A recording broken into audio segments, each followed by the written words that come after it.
எல்லாரும் வணக்கம். நான் உங்களோட பாதி பேசுகிறேன். இன்றைக்கி வந்து பார்த்தீங்கன்னா துரந்தர் 2 படத்துடைய தலைவரோட ரிவ்யூ தான் வந்து பார்க்க போகிறோம். ரஜினி சார் வந்து துரந்தர் 2 படம் பார்த்த பிறகு பயங்கரமான ஒரு ரெஸ்பான்ஸ் வந்து கொடுத்துருக்காரு. பாக்ஸ் ஆஃபீஸ்கா பாப் தான் இந்த துரந்தர் 2 அப்படின்னு வந்து சொல்லியிருக்காப்ப பயங்கரமான ஒரு படமாக இது வந்திருக்குது அப்படின்னு சொல்லிட்டு. ஏன்னா துரந்தர் 1 இருக்குல்ல, அந்த படம் வந்து பயங்கரமான ஒரு ரெஸ்பான்ஸ் வந்துச்சு. கிட்டத்தட்ட 26 நாட்களில் தான் 700 கோடி வந்து கடந்துச்சு. ஆனால் இந்த திரைப்படம் வந்து வெறும் 4 நாட்களில் 700 கோடி கடந்து போயிருக்கு அப்படிங்கிறது அந்த படத்துக்கான அந்த எதிர்பார்ப்பை எந்த அளவு பூர்த்தி பண்ணியிருக்கு அப்படிங்கிற விஷயத்த எல்லாரும் உணர்ந்துட்டு இருக்கிறாங்க. படம் கிட்டத்தட்ட வந்து 3 மணி நேரம் 55 நிமிஷங்களுக்கு மேலே இந்த படம் ஓடுது. கிட்டத்தட்ட 4 மணி நேரம் படம்.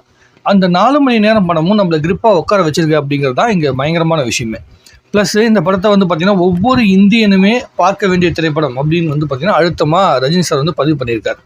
ஸோ இந்திய உணர்வுகள், ஒரு ஸ்பை அப்படின்னு சொல்கிறோம்ல, ஒரு உளவாளி எந்த அளவுக்கு சிரமங்களை வந்து தன்னுடைய குடும்பத்தை மீறி, தன்னுடைய எமோஷன்ஸை மீறி எந்த அளவு நடந்துக்கிறான் அப்படிங்கிற விஷயத்த இந்த படம் மூலமாக அழுத்தம் திருத்தமாக வந்து பதிவு பண்ணியிருக்கிறாங்க. பாலிவுட்டுக்கு ரொம்ப ரொம்ப முக்கியமான ஒரு திரைப்படமாக இந்த படம் வந்து அமைஞ்சு போச்சு அப்படிங்கிறத மறுக்கவே முடியாது. ஒரு பெரிய ஒரு கேங்ஸ்டர் திரைப்படம். அந்த பாகிஸ்தானில் வந்து ஒரு உளவாளி போய் அங்கே எந்த அளவுக்கு வந்து பார்த்திங்கன்னா இருக்கிற ஆட்களை, அந்த தீவிரவாத கும்பலாக இருக்காங்களா, அவங்களெல்லாம் எந்த அளவுக்கு மேனிப்புலேட் பண்ணி அந்த ரகசியங்களை எடுத்து இந்தியாவை வந்து இந்தியாவை வந்து பார்த்திங்கன்னா பாதிக்கப்படாமல் தடுக்கிறான் அப்படிங்கிற மாதிரியான பல விஷயங்கள் வந்து பண்ணியிருக்காங்க. இந்த படத்துக்காக எதுக்கு இவ்வளோ வந்து இந்த தமிழ்நாட்டுக்குள்ள பயங்கரமாக எதிர்ப்பெல்லாம் வந்து உருவாகிட்டு இருந்துச்சு. இப்போ ரஜினி சார் வந்து இந்த கருத்தை சொன்னோடனே உடனே வந்து அவர் சங்கின்னு சொல்லிட்டு வந்து உருட்டிட்டு கிடக்காங்க. நேற்று வரைக்கும் வந்து பார்த்தீங்கன்னாக்கா அவர் வந்து ஊப்பின்னு சொல்லிட்டு இருந்தாங்க, அதாவது உடன்பிறப்பு அப்படின்னு சொல்லிட்டு டிஎம்கேக்கு சப்போர்ட் பண்ணுறாரு அப்படிங்கிற மாதிரி பேசிட்டு இருந்தாங்க. எனக்கு திடீர்னு வந்து அவர் பிஜேபியோட சப்போர்ட்டர் அப்படின்னு சொல்லி வந்து பேசிட்டு இருக்காங்க. இவங்க எந்த ஆங்கிளில் வந்து பார்த்தாலும் ரஜினி சார் அந்த கட்டத்துக்குள்ளே அடைக்க முடியாது. அவரை பொறுத்த வரைக்கும் என்னென்னா, டிஎம்கே நல்லது செஞ்சாலும் நல்லது, அவங்களுடைய நல்லது சொல்லுவார். டிஎம்கே விமர்சிக்கணும் அப்படின்னா கூட அந்த கட்சிக்குள்ளே என்ன பிரச்சனை இருக்கோ அந்த பிரச்சனையை வந்து பார்த்திங்கன்னா ஒரு மேடையில் பேசிட்டு போயிட்டே இருப்பார். அதாவது ஸ்டாலின் சாரும் உதயநிதி அவர்கள்லாம் வந்து பார்த்திங்கன்னா மேடையில் பேச முடியாத சில விஷயங்களை கூட ரஜினி சார் அழுத்தம் திருத்தமாக பேசிட்டு போயிடுவார். உதாரணத்துக்கு அந்த பழைய ஸ்டூடெண்ட்ஸ் எல்லாம் உள்ளுக்குள்ளே இருக்காங்க, அவங்கள வந்து ஹேண்டில் பண்ணுறது சாதாரண விஷயம் கிடையாது அப்படின்னு வந்து ஸ்டாலின் அவர்களையும் உதயநிதியெல்லாம் வச்சுக்கிட்டு அவர் வந்து துரைமுருகன் அவர்களை கூட வந்து கலாய்ச்சி வந்து பேசுகிறார். துரைமுருகனும் அதுக்கு வந்து பார்த்தீங்கன்னா எதிர்கருத்துக்களே வச்சார். அதுக்கெல்லாம் வந்து அசரவர் ரஜினி சார் கிடையாது. அவரை பொறுத்த வரைக்கும் என்னென்னா, ஒரு மேடையில் அந்த கட்சிக்குள்ளே அந்த சூழ்நிலைக்குள்ளே என்ன பேசணும் அப்படின்னு அவருக்கு தெரியும். அதை கரெக்டாக வந்து பேசிட்டு போகிறார். டிஎம்கே மேடையில் அப்படின்னு பேசுவார், அதே மாதிரி ஏடிஎம்கே மேடையிலேயே அவரால் பேச முடியும், பிஜேபி மேடையிலையும் பேச முடியும். இந்த 3 மேடைகள்லையுமே தன்னுடைய கருத்தை அழுத்தம் திருத்தமாக பதிவு செய்கிற அளவிற்கு வந்து பார்த்திங்கனாக்கா ஒரு சோர்ஸ் இருக்கிற ஒரே ஆள் வந்து பார்த்திங்கன்னா அது ரஜினி சார் மட்டும்தான். ஏன்னா அவருக்குன்னு ஒரு தனிப்பட்ட ஒரு மிகப்பெரிய மக்கள் செல்வாக்கு இருக்குது. அதை எந்த ஒரு பெரிய ஒரு தலைவனும் வந்து பார்த்திங்கன்னா ஷேக்கே பண்ண மாட்டான். அரசியல் தெரியாத இந்த தற்கூரிகள் மட்டும்தான் வந்து ரஜினி சார் பேரை கல்லெறிஞ்சிட்டு கிடப்பாங்க. அந்த கல் அவங்களுக்கு ரிட்டர்ன் வரப்போகுது அப்படிங்கிறலாம் காலம் வந்து உணர்த்திடும். அதையும் ரஜினி சார் சொல்லிட்டாப்ல. ஸோ இந்த திரைப்படத்தில் வந்து ஏன் இந்தளவுக்கு வந்து உணர்ச்சிவசப்படுறாங்க தமிழ்நாட்டுக்குள்ளே இருக்கிற இந்த என்ன சொல்கிறதுனா, எப்பயுமே வந்து பார்த்தீங்கன்னாக்கா என்ன சொல் நாணயத்துக்கு 2 பக்கங்கள் இருக்கிற மாதிரி இடதுசாரி கருத்துக்கள் உள்ள படங்கள் ஒரு பக்கம் வருதுன்னா, வலதுசாரி கருத்துக்கள் இருக்கிற ஒரு படங்கள் வரதா செய்யும். இந்த இடதுசாரி வலதுசாரி அப்படிங்கிற கான்செப்டே நமக்கு வந்து எப்பயுமே அந்த இந்தியன் அப்படிங்கிற வார்த்தை வந்ததுக்கப்புறம் நமக்கு பார்க்குற பழக்கமே கிடையாது. இந்திய உணர்வுகளே நமக்கு கொடுக்குதா? ஒரு படம் பார்த்துட்டு வெளியே வரும்போது உங்களை வந்து நீங்கள் இந்தியனாக இருக்கிறதுக்கு பெருமைப்படுறீங்களா? ஒரு இந்திய உளவாளியோட பெயினை புரிஞ்சுக்கிறீங்களா? இப்போ திடீர்னு வந்து ஒரு ராணுவ வீரனை பற்றி ஒரு படம் வந்துச்சு, அமரன் அப்படிங்கிற படத்தை வந்து சிவகார்த்திகேயன் நடிக்கிறார். அந்த படம் முடிச்சுட்டு வெளியே வரும்போது அந்த முகுந்த் வரதராஜன் இருக்கார், அவருடைய லைஃப்பில் ஒரு பட்ட அந்த விஷயங்கள் நமக்காக வந்து உயிர் தியாகம் பண்ணார் அப்படிங்கிற விஷயத்தை நம்மளால் உணர முடிஞ்சுதா? அவங்களுடைய ஒய்ஃபுடைய அந்த கஷ்டம், அந்த தனிமையில் அவங்க எந்த அளவுக்கு ஃபீல் பண்ணிட்டு இருப்பாங்க அப்படிங்கிற விஷயத்தை நம்ம உணர முடிஞ்சுதா? அந்த உணர்வுகளை எந்த படம் கடத்துதோ அந்த படம் தான் மிகப்பெரிய ஒரு நல்ல திரைப்படம் அப்படின்னு நான் கருதுகிறேன். ஸோ இந்த துரந்தர் 2 படம் வந்து என்ன கடத்திருக்குன்னா, இப்போது ஒரு சூழ்நிலை நடக்குது. இந்த தீவிரவாதிகள்லாம் இருக்காங்க, அந்த வந்து பார்த்தீங்கன்னா இந்தியாவுக்கு எதிரான சில பயங்கரவாதிகள்லாம் இருக்காங்க. அவங்களாம் என்ன பண்ணுறாங்கன்னா, ஒரு கள்ள நோட்டெல்லாம் அடிக்கிறதுக்காக வந்து மிஷின்லாம் வந்து பார்த்தீங்கன்னா அந்த கள்ள நோட்டு அடிக்கிற மிஷின்லாம் வச்சுட்டு வந்து கிட்டத்தட்ட 60,000 கோடி வந்து கள்ள நோட்டு அடித்தாங்க. அந்த நேரத்தில் அதாவது 500 ரூபா நோட்டையும் 1000 நோட்டையும் கள்ள நோட்டு அடித்தாங்க. அதை வந்து பார்த்தீங்கன்னா டிமானிட்டைசேஷன் பண்ணி அதை வந்து தடுத்தாங்க. அதுக்கப்புறம் தான் தீவிரவாத அந்த செய்கைகள்லாம் கம்மியாச்சு அப்படிங்கிற மாதிரி சொல்கிறாங்க. நீங்கள் ஒரு சும்மா தோராயமாக ஒரு கணக்கு போட்டு பாருங்கள்.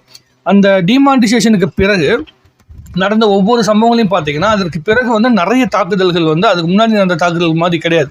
ஏன்னா அவங்கள்ட்ட ஃபண்டே கிடையாது.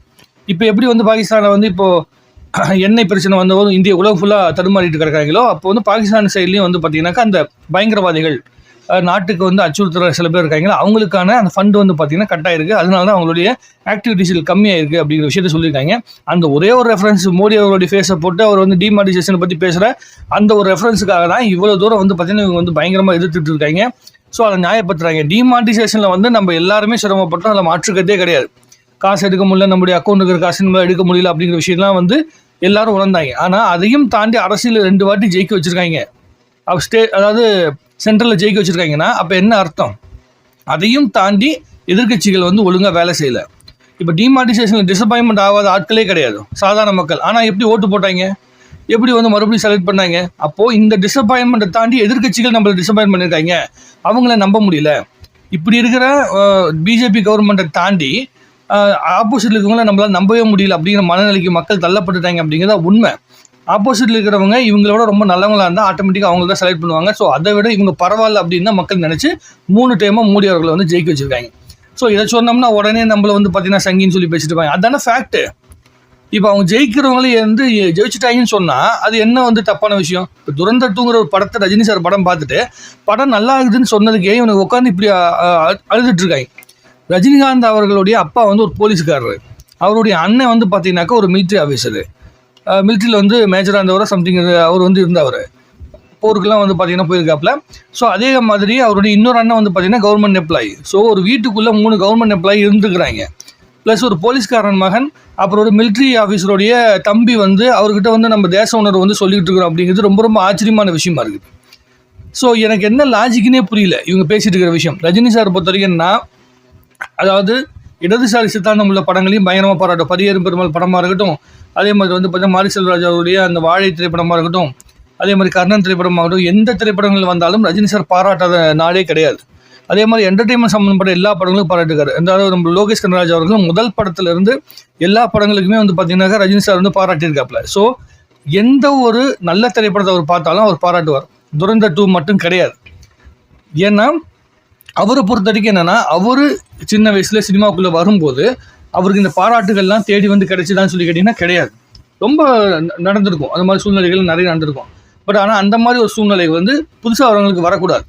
நம்ம ஒரு நல்ல நிலைமையில் இருக்கோம். அப்போது எந்த ஒரு சக்ஸஸை பார்த்தாலும், ஒரு நல்ல திரைப்படத்தை பார்த்தாலும் நம்ம பாராட்டணும். அந்த உழைப்பை நம்ம பார்க்குறோம். அந்த உழைப்புக்காக அவங்க எவ்வளோ எஃபோர்ட் போட்டிருப்பாங்க அப்படிங்கிறது நம்மளுக்கு புரியுது. அப்படிங்கிற விஷயத்தை தான் அவர் வந்து செய்கிறாரு. அதுக்கு வந்து அவருடைய ஜென்யூனான அந்த ரீசனை புரிஞ்சிக்காமல் அவர் மேலே வந்து பார்த்தீங்கன்னாக்கா அந்த பழுத்த மரம் கல்லடி போடும் அப்படிங்கிற மாதிரி அடித்தாலும் ஒன்றும் பிரச்சனை கிடையாது. இதெல்லாம் ஒரு பொருட்டாக எடுத்துக்கிறதே கிடையாது. நீங்கள் ஒரு பக்கம் ஒரு ரூட்டில் போயிட்டு இருக்கிறீங்கன்னா அவர் அடுத்த ரூட்டை பிடிச்சி போயினே இருப்பார். ரஜினி சாரை பொறுத்த வரைக்கும் தான் என்ன செய்கிறேன் என்ன செய்யக்கூடாது அப்படிங்கிற விஷயத்தில் அவர் ரொம்ப தெளிவாக தான் இருப்பார். தப்பு பண்ணிட்டு அதை அப்படியே திருத்திக்கிட்டு போயிட்டே இருப்பார். உட்காந்து அதுக்கு விளக்கம் கொடுத்துட்டு இருக்கிறது, நீ என்னமோ பேசிகிட்டு இருக்கிற, எதிர்ப்பு வந்து கிளம்பிட்டு இருக்குது அப்படிங்கிறதுக்காக பயங்கரமாக உட்காந்து வந்து ஃபீல் பண்ணிட்டு இருக்கிற அந்த மாதிரி கான்செப்டாக அவர் கிடையாது. அவரை பொறுத்த வரைக்கும் என்னன்னா, இருக்கிற டைமை கரெக்டாக யூட்டிலைஸ் பண்ணிட்டு போயிட்டே இருக்கணும் அப்படின்னு போயிட்டே இருக்காப்புல. ஸோ அவருடைய அந்த ரெஸ்பான்ஸ்லேருந்து, அவருடைய ட்வீட்லேருந்து வந்து பார்த்தீங்கன்னா இந்த படத்துக்கு கிடைச்சிருக்கிற இந்த ஒரு பாராட்டு அப்படிங்கிறது ரன்வீர் சிங்காக இருக்கட்டும், அதே மாதிரி ஆதித்யா இருக்கார் அந்த டேரக்டராக இருக்கட்டும், 2 பேத்துக்கும் மிகப்பெரிய சந்தோஷத்தை கொடுக்கும் அப்படிங்கிற எந்த வித மாற்றுக்கருத்தும் கிடையாது. இந்த திரைப்படம் மாதிரியான படங்கள் தமிழ் சினிமாக்குள்ள, அதாவது எப்படி 1995 வந்து பார்த்தீங்கன்னா பாஷா அப்படிங்கிற திரைப்படம் வந்து ஒரு மிகப்பெரிய ரெவல்யூஷனை வந்து பார்த்தீங்கன்னாக்கா நம்ம தமிழ் இண்டஸ்ட்ரியில் உருவாக்குச்சோ, அது வந்து மிகப்பெரிய அளவுக்கு வந்து பார்த்தீங்கன்னா சவுத் இந்தியாவில் இருக்கிற எல்லா மார்க்கெட்டையும் பயங்கரமாக ஷேக் பண்ணிச்சு. பாஷாவோட ஸ்க்ரீன் பிளே வச்சு பயங்கரமாக எல்லா படங்களும் பண்ணாங்க. ஸோ இந்த திரைப்படம் மாதிரி துரந்தர் 2க்கு பிறகு இன்னும் நிறைய திரைப்படங்கள் வந்து பயங்கரமான ரெஸ்பான்ஸ் கிடைக்கிறதுக்கு உண்டான வாய்ப்புகள் உண்டு. ஏன்னா இதுக்கு முன்னாடி வந்து ஸ்பை த்ரில்லர்லாம் வந்து பார்த்தீங்கன்னா நம்ம ஷாருக் கான் நடிச்ச ஸ்பை த்ரில்லர் இதெல்லாம் நீங்கள் பார்த்தீங்கன்னா ரொம்ப லக்ஸுரியாக இந்த ஜேம்ஸ் பாண்ட் படத்தை வந்து காப்பி அடிச்சு அப்படி பண்ணியிருப்பாங்க. பட் ஆனால் இந்த திரைப்படம் தான் உண்மையான ஒரு ஸ்பை எப்படி இருக்கிறாங்க, அவங்க வந்து எந்த அளவுக்கு வந்து பார்த்தீங்கன்னாக்கா சிரமப்படுறாங்க, எந்த மாதிரியான ஒரு கட்டங்களை தாண்டி வராங்க அப்படிங்கிறதுலாம் ரொம்ப அழுத்தம் திருத்தமாக ரியல் லைஃபுக்கு ரொம்ப நெருக்கமாக வந்து பார்த்தீங்கன்னா பண்ணியிருந்தாங்க. அதில் நிறைய ட்விஸ்ட் அண்ட் டர்ன்லாம் போட்டிருந்தாங்க. ஸோ அதெல்லாம் வந்து ஆடியன்ஸை வந்து ரொம்ப அட்ராக்ட் பண்ணியிருக்கு. இந்த திரைப்படத்துடைய இந்த லெகசி இருக்குல்ல, துரந்தர் 2 படத்துடைய லெகசியை பிடிச்சிக்கிட்டு இன்னும் நிறைய திரைப்படங்கள் வந்து பாலிவுட்டில் வரதுக்கான வாய்ப்புகள் அதிகம். இன்னும் நிறைய கதறல்களும் வந்து பார்த்தீங்கன்னா இந்தியாவுக்குள்ளே ஏற்படுறதுக்கான வாய்ப்புகள் அதிகம் அப்படிங்கிறது தான் உண்மை. உங்களுடைய கருத்துக்கள் எது வந்தாலும் சரி வந்து கமெண்ட்டில் போடுங்க, இன்னும் நிறைய பேசுவோம். நான் எப்பொழுதுமே சரி ஒரு ரஜினி சாரோட ரசிகனாக அவர் மேலே அவர் வந்து பார்த்தீங்கன்னா விமர்சனம் பண்ணுறீங்கன்னு வச்சுங்களேன், அவருடைய அரசியல் நிலைப்பாடு விமர்சனம் பண்ணுறீங்க அப்படின்னா நீங்கள் பேசுங்க, சரி ரைட்டுன்னு விட்டுருவேன். ஆனால் அவர் வந்து ஒரு படத்தை ரசிக்கிற விஷயத்த கூட உங்களால் பொறுத்துக்க முடியாது, அதுக்கும் நீங்கள் அரசியல் சாயம் பூசுவீங்க அப்படின்னா அதையெல்லாம் பார்த்துட்டு சும்மா உட்காந்துட்டு இருக்கிறதுக்கெல்லாம் வந்து சாதாரண ரசிகர்லாம் சும்மா இருக்க மாட்டான். அதுக்கு பதில் சொல்ல வேண்டிய அவசியம் நமக்கு இருக்குது, அதனால பதில் சொல்கிறோம். உங்களுடைய கருத்தில் எதுவாக இருந்தாலும் சரி வரவேற்கப்படுகிறது. தாராளமாக கமெண்ட்ல எழுதுங்க, இன்னும் நிறைய கமெண்ட்ல பேசுவோம். நன்றி, வணக்கம், வாழ்க தமிழ்நாடு, வளர்க தமிழ் மக்கள், ஜெய்ஹிந்த்.